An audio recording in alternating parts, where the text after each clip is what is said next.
Selamat malam bosku. Ini mesinnya yang kita rakit sendiri, namun mengambil beberapa referensi dari YouTuber atau dari YouTube, dari Google, dan dari pengalaman.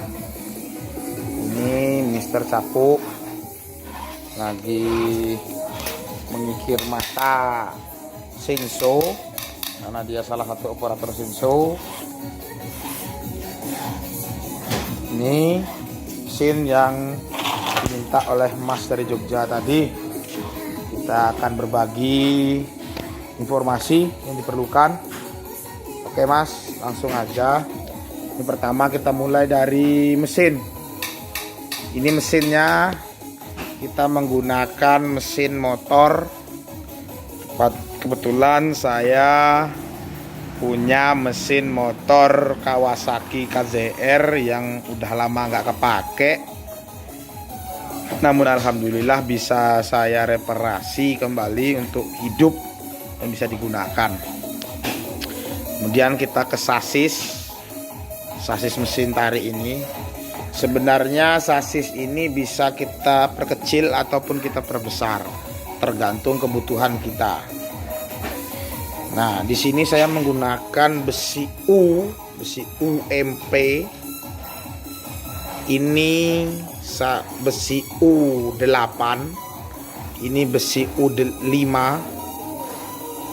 Namun kalau kita punya yang besar atau kita bisa beli baru, alangkah baiknya kita menggunakan besi U8 semua, sehingga lebih kokoh dan lebih kuat sasisnya.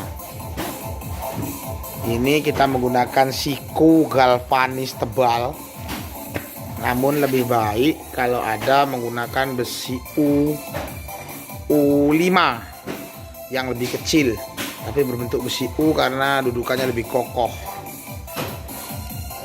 Ini untuk sasis. Kemudian ini kita ke gear. Ini gearnya bos. Gear depan kita menggunakan 12T.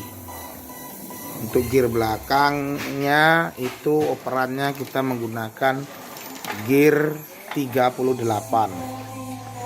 Kemudian dari gear 38 kita turunkan ke gear 15 sehingga kecepatannya akan melambat namun menghasilkan kekuatan. Dari gear 15 kita sambungkan ke gear yang depan. Gear yang depan, yang sebelah sini lebih kelihatan. Itu kita menggunakan gear dengan jumlah gigi. Jumlah giginya mana ya bosku? Kalau saya nggak salah ini saya menggunakan 50. Saya menggunakan 50. Kemudian untuk penggulung slingnya kita menggunakan material dari barang bekas, yaitu berupa bekas piringan cakram variasi. Kiri kanan sama. Nah, karena baja dan tidak mudah berkarat.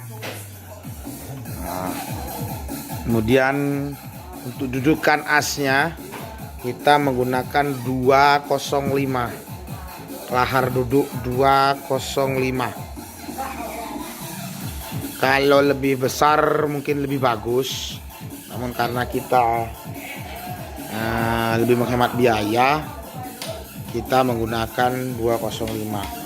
Namun seharusnya di sini kita taruh baut yang belum saya pasang untuk sebagai penahan atau ikan-ikan, agar ketika kita menarik lahar ini tidak maju. Namun kebetulan ini setelah saya coba untuk menarik, ini alhamdulillah tidak terjadi trouble maju. Apabila maju ini sering rantai yang putus. Rantai putus. Nah, kemudian kita ke belakang, ini kita menggunakan lahar duduk 204, lebih kecil sedikit dari ini. Namun apabila Karena kalau kita pakai yang besar, lubang gear ini susah untuk dibesarkan. Tapi kalau bosku bisa ke mesin bubut, lubang gear ini akan lebih presisi dan lebih rata, dan bisa diminta untuk melobangnya itu lebih besar dan sama besar asnya dengan yang di depan. Jadi kebetulan tempat saya tidak ada mesin bubut, sehingga saya lubangkan pakai manual, pakai menggunakan api las biasa. Nah, terus apalagi bosku? Mesin sudah, sasis sudah. Oke, kemudian seling bosku, ini kita menggunakan seling yang 6 mili. Nah, 6 mili kalau di tempat saya di sini harganya 7.500 per meter persegi. 7.500 per meter panjangnya. Ini yang 6 mili. Nah, pesan saya jangan gunakan yang di bawah 6 mili. Karena saya pernah menggunakan yang 4 mili itu mudah putus. Seling baja, jangan yang seling galvanis, tapi kita menggunakan seling baja karena lebih lentur dan lebih kuat. Kemudian kalau roda ini hanya untuk mempermudah dalam transportasinya atau mobilitasnya ketika kita ke lahan. Ini saya menggunakan roda bekas gerobak dorong atau arco yang saya modifikasi, yang saya taruh jari-jari depan dan belakangnya. Semuanya saya taruh jari-jari untuk agar lebih kokoh, agar tidak mudah penyot ketika kita masuk ke lahan-lahan yang ekstrim atau lahan-lahan berbatuan.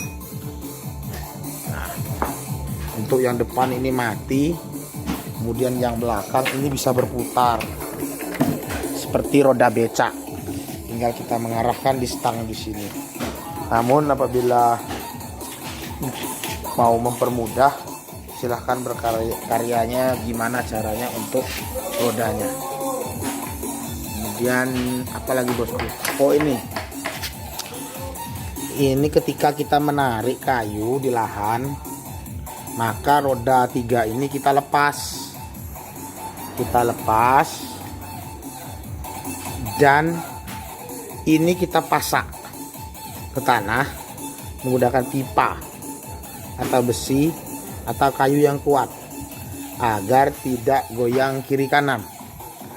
Nah, tidak berlari ke kiri kanan. Di depan pun ada ini lubang-lubang, ada 4 sisi. Kemudian ini besi untuk kita mengikat ke pohon, nah, agar ketika kita menarik mesin ini tidak ikut tertarik ke bawah, untuk menahan mesin ini. Oke bosku, apabila masih ada yang perlu ditanyakan, jangan sungkan-sungkan. Saya akan berbagi ilmu, kita sama-sama belajar, sama-sama sharing. Apa yang saya tahu insya Allah akan saya beritahu. Oke, sampai di sini dulu. Salam tukang kayu.